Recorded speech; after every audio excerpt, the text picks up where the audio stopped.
everybody. It is Tuesday. It is. The third Tuesday of the month. So what does that mean? That means it's Otter Creek meeting day. Oh boy, Otter Creek Town Hall. Here we go. Whew. And it should be a doozy. Yeah. So let's see what is on the agenda first of all. I've got the agenda right here on my phone. Yep. So first of all, we have the call to order. Ooh, what is this I see? They're doing the prayer again. What? I don't know if this is an error and it was a cut and paste from an old one, but I'm excited to see that back in because I thought that was one of the good additions to the agenda and the meetings was to have prayer. I think prayer is important. Yep. I know there's a couple people that don't agree, but that's your choice. You don't have to be part of that if you don't want to, but I think having prayer is a good thing to invite God into that situation. Absolutely. He's involved in all of our lives, and it's sometimes called an invocation. So I have actually been on other state, county websites and been looking at, I've been looking at Tennessee a little bit and Kentucky. Just a little bit. Some others. But I've been looking at small town leaderships, towns a little bit bigger than Otter Creek, of course. It's hard to find a town much smaller that's incorporated. But they all have invocation. Matter of fact, Levy County has invocation. They do. Bronson has invocation. I want to say Chiefland does, but I'm not 100% sure on that, but I'm pretty sure they do as well. But it's pretty common for small towns to do that. I think it's more common. And if you're looking at Tennessee and that area, like we've been looking at, that's the Bible Belt. So you're going to get more, religious influence. I see it as a good thing, and I'm really glad to see that back on the agenda. I was a little bit disappointed when I saw them remove that after I had resigned. Yep. But anyway, moving on. After that, they have the pledge and the roll call. The roll call, I believe, is super important too. Yes. That way you can identify clearly for your minutes of who was there. And some townships call this a call to quorum or something like that. It's something about quorum in the word. But the roll call is very important because it legally establishes the quorum that you need. 3 of the 5 members must be present to have a meeting. So it's important. Yeah. And I noticed before when they didn't have that, you just have members raising their hand and you can't hear that, and the person taking minutes needs to really pay attention. So it's just easier for that person as well. So they don't have to sit there and search around. Okay, and the next thing it looks like on there is your approval of the minutes from the June 18th meeting. Okay. And if that is approved, the mayor signs it so that they have a copy of it for the public record. Makes it all legal. Good. Yep. Oh, wow. And then they have special guest Palin Jones to give the findings of the 2022-23 audit. So that should be good. I know this is like one of the first years in quite a while that everything is going to be done on time. On time. I was going to say that, but I was going to let you finish your start of that. Yes, they have always been what's the word I'm looking for? Yeah, notoriously late with these, and this one's on time. And when you're late for these things, you end up getting fined and penalties to where they will hold back different revenues from you. So that is just not a great thing. And if it is a continued thing, you'll get even more problems. So that's good. And not only am I expecting that, but to see that it's a good result and everything they have was in order, where before things were missing or monies were discovered. I know in that last one there was it $7,000 that Russell had taken out of an account to use for that engineering firm that nobody knew about, nobody voted on. Misappropriated. Yeah, so that came out in the last audit they were doing. And they had to move it back to get it right. Belinda had to get it all squared away. Yeah. So, but of course that money is gone in the toilet and no big deal. That's a $7,000 error. Yeah. And it was a no big deal to Russell. I mean, that should be a big deal to all the people in the town whose money that is. That's your tax-paying dollars there, Otter Creek. Right. And that's another thing to pay attention to is when people do things like that, you don't want to vote those people in. So, you know, just yet another reason for him to be assigned the 1-year term. Yep. All right, then moving on, we have old business. And under the old business, the first thing is festival and special events reading resolution. So I imagine they wrote up a resolution regarding the festival that they'll be reading at this meeting. So we'll see. I'm curious what that is, really. What's in there? Yeah. Yeah.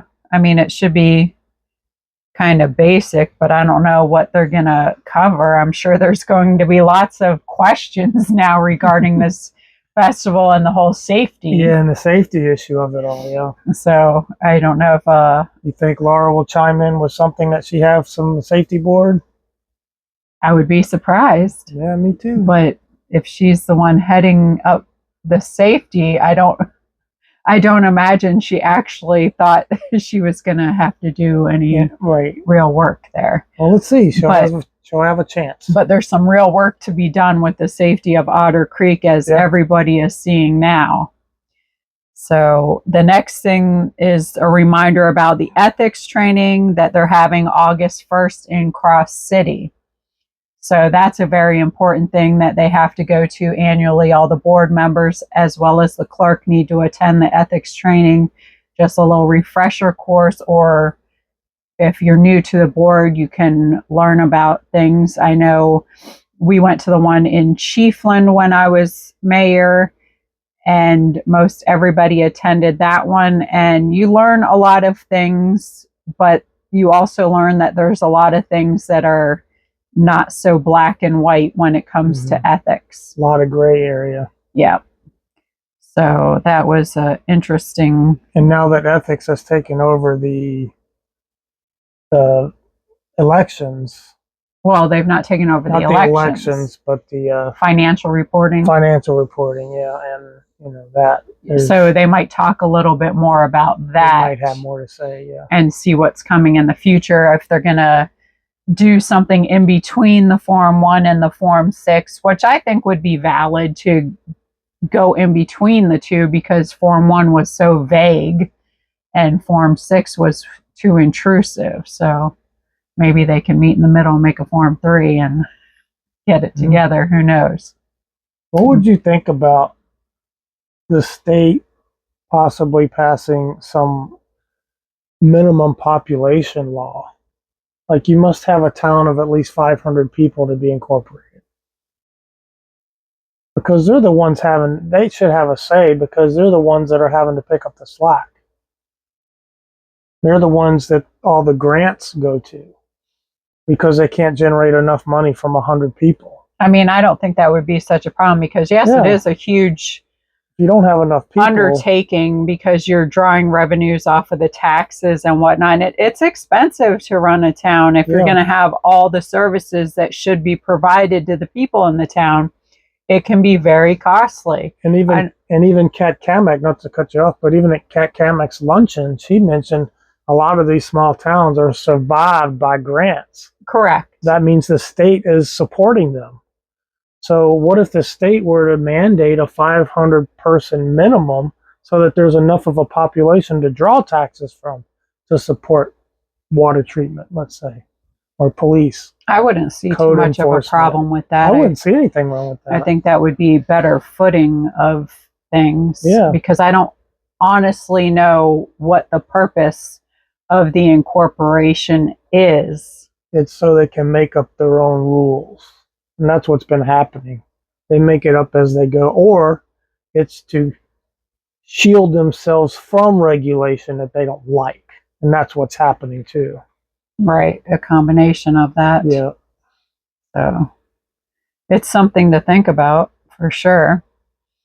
Then we get to the new business, and this is where everybody's going to be paying attention. Ooh. What is happening at the new business? We have choosing the candidate for the vacant seat by letter of interest. Mm-hmm. What that means and why they had to put that in there by letter of interest is if you did not put your letter of interest in by the time that they had posted, which I believe was the 12th, which was this past Friday. That was the deadline to get your letter of interest in. If you did not get it, do not walk into this meeting and think you are going to raise your hand and put yourself in. Or nominate someone. Or nominate somebody like some of the people have tried to do in the past. Right. You should be on the ball, have your letter in. If you couldn't complete these simple requests, then you have no business being on the board. Now, this letter of interest doesn't state much. It can be one sentence that says, I state your name, am interested in the vacant seat for town council. Period. That's all it has to say. I mean, you could put reasons why you feel that you're qualified, but it's not really... Help. But it's not really a requirement. All they have to say is, hey, I'm interested in a seat on this board. That's it. This is my name. This is where I live. So it should be interesting to see how many letters of interest they received. And of course, who they're going to vote for. And keep in mind, the board and the whole board votes. It ain't a mayor pick. It's a whole board votes. Right. But they don't have to pick any of them. No, they don't. I mean, if they did not get a good sampling of letters of who they feel would be qualified to take that seat, they don't have to say yes to anybody. They can just go ahead and leave that seat vacant. So it's not a mandatory requirement. So if Don or Russ put in a letter of interest, they can be like, yeah, we've been down this road. We don't think this is in the best interest of the town. I'm not even going to call a vote for this. You don't even have to call the vote. Right. So we'll see what happens. Who do you think put one in? You think that Don and Russell put one in? I don't. No? I don't.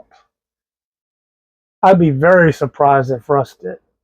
I'd be a little surprised if Don did. I don't think neither of them did. You think Stuart put one in? No. I just think they know they wouldn't get picked. What about Dan Shannon? No. No? That'd be like putting a rock on the board. He falls asleep more and you got to wake him up and go, what? I don't even think he knows what's going on at all. No. I mean, he's super nice, but he's just... There are some good qualified people in the town. Very, very. But I just don't know that a lot of them are interested. Yeah, that's a huge problem, is there is not a lot of interest. Like Ellie, for example, she would be great on the board, but she's not interested. So, and I can't really blame so many people on the one hand for not being interested because of how ridiculous it's been. Yeah. But on the other hand, to be witnessing the huge change and going in the positive way, I personally, if I was any one of these people, would want to be part of that change and be on that board as new and great things are coming to be part of it. That would be exciting. So they don't even have to worry about the bad parts of it at this point. They'd be part of the good and the new. So if I was them or the Hudson sisters, which would be great on the board, I would be so excited. I would think there would be like a huge amount of interest and people putting in letters of interest just to see how far this board has come in the past year and to want to be part of these great changes. So I can understand last year when things were still on the fence before I came into the picture, everybody's like, yeah, no thanks, that's woo. But we worked a lot of magic in a year to turn things around, and a lot of things were happening. It's super exciting to see where things are going now. So I would think they'd all want to be part of that. You think Gail put in? Because she was talking about it. I wouldn't be too surprised. I'm about 50-50 on whether she might put in or not. I'm going to say yes, that Gail probably did. And I'm going to say no on the bad actors, that they wouldn't want the egg on their face. However, we've seen them fry eggs on their face before. So yeah, they kind of like that. I don't seem know. to like it. You know, and they got Laura in there, so they probably feel like they'd have one of their cronies in there with them, so they might. Who knows? I think Deanna would be a good addition to the board because she has some inside knowledge, having read a lot of those documents and seen the good and the bad and the ugly, and so she kind of has an insight. Yeah, and she's super smart, and she knows a lot of things. She's done a lot of different things in her life. She's very resourceful. So she is so resourceful, but again, she has a lot on her plate, and I don't think she's really interested in that at all. Right. So I don't foresee her having put in a letter of interest at all. I don't either. So, and then you have new people in the town. You have the new owners of Shady Oaks. Who knows if any one of them put in, but I think any one of them would be another good candidate. So I'm excited to see if any one of them put in a letter. A lot of people don't know him because he kind of stays back. He's not real verbal about his opinions, and that's smart on his that. Sometimes the quietest man in the room is the smartest man in the room. Smartest man in the room. And I will go on record to say this. I think he would be probably the best option for that board. Yeah, he would be a great new member. Now, that's not saying anything bad anyone else. It's that he's sharp. And he's fresh in the town, so he's fresh, super excited about new ideas, this new place he's living. He bought a business in this new place, so I think just that super excitement would be a great element to add to the new things. And he comes from different backgrounds, so he can add a lot of things into the town too. So I'm excited to see if any one of the new people in Shady Oaks put in. And he's lived in the area for a while. He's new to Otter Creek, but he's lived in Ocala. He's lived in Old Town. So he's within the 3-county. He's been there. And not only that, but you also have people that live in Shady Oaks that have lived in Shady Oaks for years in Otter Creek. So any one of them could put in as well. You have no idea. Deborah Thomas could put in. Right. She'd be a great person on the board. But you honestly have no idea. There's a lot more people that live in Otter Creek that most people don't even know about because they only know about the bad people and the bad stuff mostly. And they know a few of the good people, the Hudson sisters and the good people, Zim and whatnot. So Carl, I mean, I could go on. There's quite a few good people. There's a lot less bad people, but unfortunately their bad rating is really high. So it pretty much overshadows all the good. But that's not going to last. No. So that should be super exciting. I think that's the big bang of the meeting, is to see who is going to fill that vacant seat. So just like y'all, we're going to be sitting here watching later on to see who that is, praying. And please, everybody, continue to pray for the good things to happen in Otter Creek, because as you've seen, Otter Creek needs a lot of help and a lot of prayer. So don't stop now. Now, this open seat is a 1-year seat. Correct. It only an open seat bid only takes you to the next election. Yep. So the next election, and now that Belinda is assigning the seats, like that should have been when Laura's seat went up, where everything went out. Again, if they would have assigned that, we would have never had to go through the assigning of the 1-year term. Right. But Belinda is on top of that, and she assigned it for this election, which didn't occur because they didn't need to have an election. But the following election, she'll be doing the same thing and assigning those seats to get everything back in order. And then hopefully it'll stay that way. But in the event that it doesn't, the right people are on top of it to handle it correctly so it doesn't default to bad in the future. Correct. So that's good. So this seat is until the next election, which is April of 2025. 2025, yeah. Yep, and they'll have quite a few seats up there. Yeah, I think they're going to end up with 4 open seats. Correct. 1 being a 1-year term. 1 being a 1-year term, 3 being a 2-year term. I think. Yes, because in the odd years, it's 3, and in the even years, it's 2. So if that's correct, we got the even and odd numbered years in our head correct, then that's correct. There'll be 4 open seats, 3 2-year terms, and the 1 1-year term that's being seated this Tuesday. Yep. So, and then the next thing on the new business, which I'm surprised to see, and I don't know all the details, we'll find out again at the meeting what this is about, a safety deposit box approval and who will be the signer for the box. I'm not sure why you would need a safety deposit box. I know they've had a safe before in that office, which you would need a safe in there to keep maybe the thumb drives, important paperwork, maybe duplicate keys type of things. And maybe they need an off-site safety deposit box because they're worried about theft. Yeah. I mean, you got a lot of thieves in the town now, so that could be why. We'll see what they say more about that during the meeting, if they give any reasonings for needing that. Otherwise, I think you would just need a safe to protect for fire, but theft could be a big worry. Was there any chatter about a safe deposit box when you were there? No. We did talk about a safe because there was a safe in the office, but that safe belonged to Mary. Oh. So why you would have had Mary's personal safe in there and there was nothing in it. It was just sitting there and it had her name on it, which got returned to her because you shouldn't have your personal property like that in the town hall. That the town hall should have owned their own safe if that was what they wanted. So I wasn't even sure why that was there. But she did have a lot of her personal property in that building, which I thought was strange. If Russell was so concerned about getting all this personal property back to her, why that wasn't included in the pickup truck that went to her house. Because it didn't go to her house. Well, that safe was still sitting there. Yep. So wouldn't that have been an important thing to return?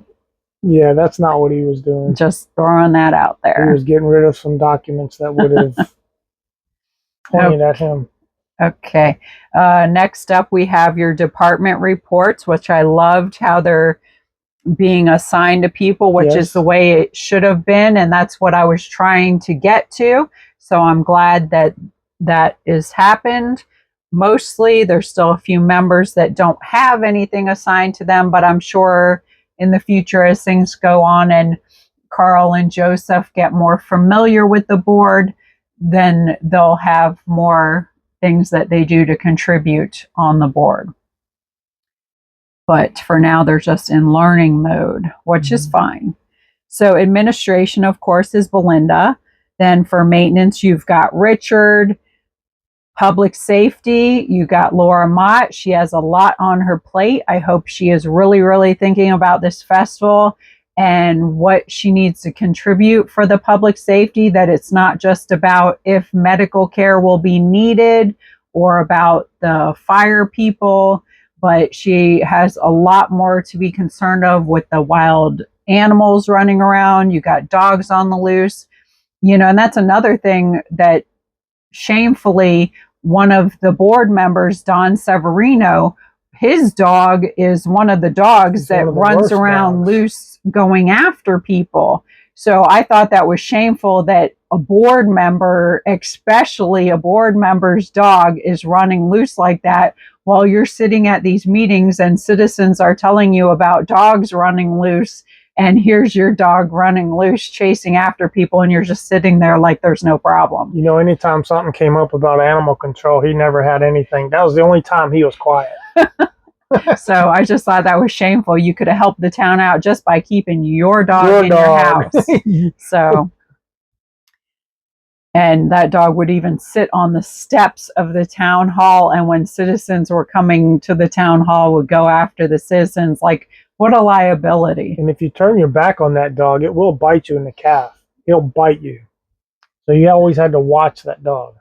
So, yeah. So Laura has a lot on her plate, and I wonder if she's going to be saying anything in regards to the festival and what she's going to do. We'll see what she's made of, see if she's up to it. And then we have the water report from Zim. Hopefully he'll be stating that everything is back online. Get these filters back that online. Would be good, because that has gone on for an awful long time. So far, Russell has cost the town $7,500, I believe it was, exactly, for the misappropriation of funds. Then he also wasted another $19,000 that the town spent on a fire brush truck that was never used to fight a fire. To our knowledge, it had never put out a fire. And then he wasted money on the lawsuit, I believe, at least once, maybe two, where the town had to reimburse attorney fees. So there's another $5,000 that he wasted town money on.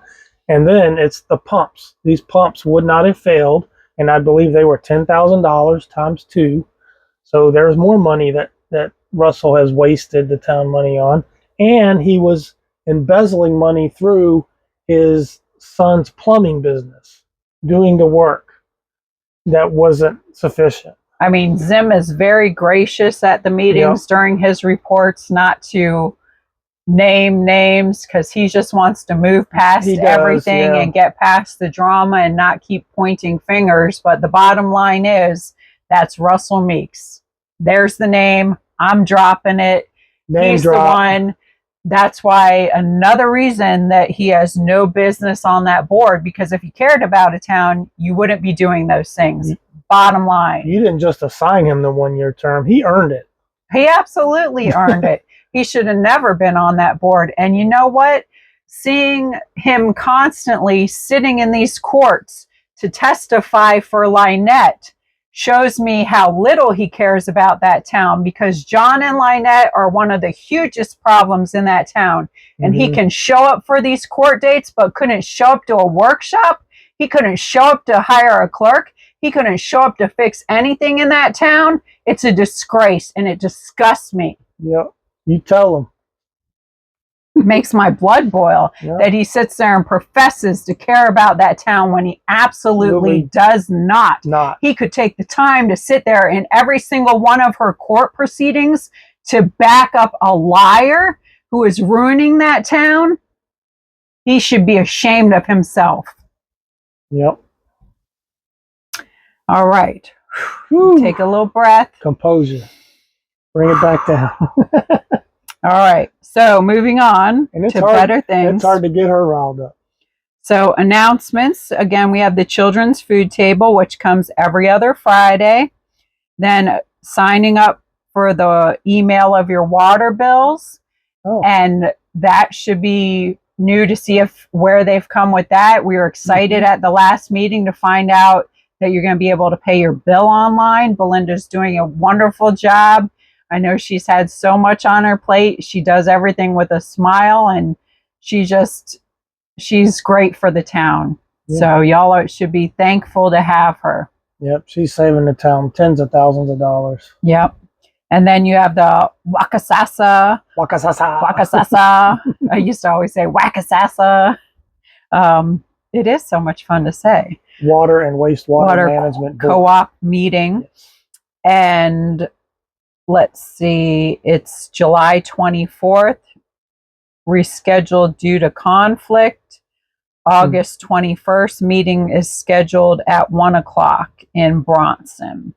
And then after that is the public participation, where the members of the public have 3 minutes to speak to the council on any one topic.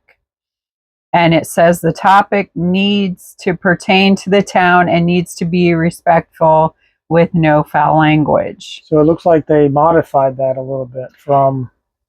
I had public comment in there 2 different times in the meeting, which I preferred, because I thought one could be on any topic and then one could be specifically to what we've discussed in this meeting. So early on in the meeting, it could be about any topic, any concerns people were having with safety or whatever people needed to air about, what interested them and what was going on in the town that needed to be discussed, because this is the time to do that. And then at the end of the meeting, for them to specifically address things we've talked about in this meeting. So they haven't allowed for that. I'm not really sure why, but it's really up to them how they want to do things. Well, if it's an open public comment, then they can comment on either subject. Right. I just felt it better to break it down a little bit, but again, both ways. Yeah, it is done both ways, and it's however they want to do things and what they prefer. So either way, and again, you like it to be respectful with no foul language, but you can't stop people from having foul language. So if somebody was up there saying a bunch of cuss words, that's on them. They don't look very great when they're doing that. So that's on them, but I can guarantee you most everybody on the planet has had bad days where they do cuss. It's just a matter of, is that something you consistently do, or does that happen here and there? But either way, they can't stop you from doing that. It's just not very tasteful. So if you could, don't, please. And it's hard to really win an argument or make a case for an argument if you're cussing.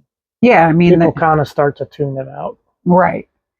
So again, that's something they can ask, because I know a lot of people said, "Oh, I've got rights. You can't say that I can't." No, they're just asking that you please do not. Right. But it's not like you're going to get, shut down. Unless you're Russell Meeks, he would shut people down for absolutely no reason and would not allow public comment. Meeting adjourned, we're out. But that's not the way to run things. I mean, that's your whole part of having a town meeting, is so that the people of the town can talk about the town. I invited that tremendously. That's why I wanted 2 spots, because I want engagement. I wanted people to tell me what they saw as a problem, what they saw as good. How can they help? How can I help? That's what you want. You want everybody together going towards a better goal, making things better. Like I said, guided growth. And you had people that would talk to you outside of the meeting, but they didn't want to say anything in the meeting. Right. A lot of people didn't want to be outed because they didn't want to talk bad of Russell, because Russell had been doing favors. For sure. And even during the week when I was in there doing the clerk work, still lots of people came in and talked about things, or they'd call on the phone, or they'd send an email. So there was a lot of communication with people outside of the meetings to discuss what they felt was a problem. So the meeting should be a good one. And it looks like in most of the cases that it's moving forward in the right direction. So I'm glad to see that. I'm really glad to see that the drama, at least at the town hall, is dying out. The town hall is coming down. Now, the other stuff that's going on the other side of the town, over there on John and Lynette's property, huge concerns, huge safety concerns. I feel bad for the residents of Otter Creek with that continuing to go on. I'm sorry that they've had to deal with it and they continue to deal with it. I think it's crazy that...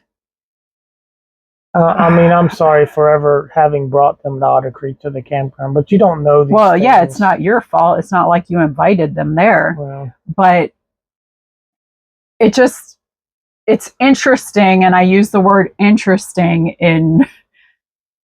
instead of using a different word, but they claim that they're so afraid, they're paralyzed to the property, all these different things.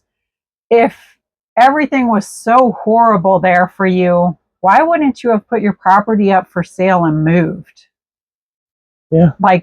That makes no sense. That property would sell like that. Yeah. There's a ton of people who would love to move to Otter Creek and would love that property. So why, when a town has bad water and it's so horrible for you, and it's nowhere near the great health care that you should need for your child that has so many issues, why are you still there?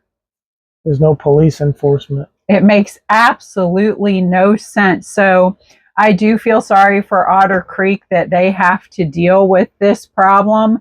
And when they came to town, I said, wow, Otter Creek does not need this at all.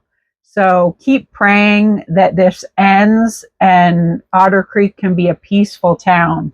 Yeah, if the town board looks like it's going in the right direction, if it continues to do so, maybe they can start establishing from code enforcement. They absolutely need it. Some type of rapport with the police department to get some police enforcement. I don't know what they can do there. That might be a hill too far to climb. Because you know what? But you can have conversations with them. Right. You know what? There's been different meth heads in that town, like Kenny, or there are a few others, and there never has been all this. Yeah. So who do you think is the problem? Yeah, they were quiet meth heads. John and Michelle have created havoc for that town.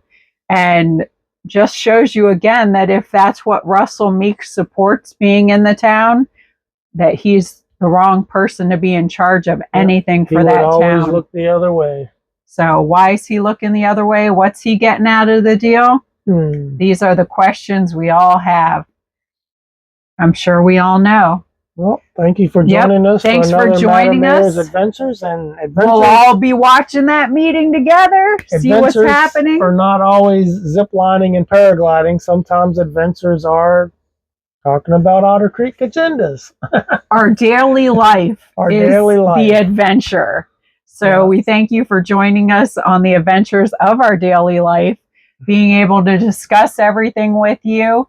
I like that we were there and had different parts in the town, and we still have plenty of interest in this town, and we can continue to pray with you guys. And we still talk to a lot of the members of the town, so we are still, we'll always be a part of that town. We talk to Belinda, we talk to Zim, we talk to Carl, we talk to the Hales, and we talk to other players in the town, and so we're still involved. We are still very involved in that town. We are married in that town. We are baptized in that town, and we'll always be a part of that town. That's it. So thank you all for joining us. We'll be watching later with our popcorn and commenting in the chat with you guys.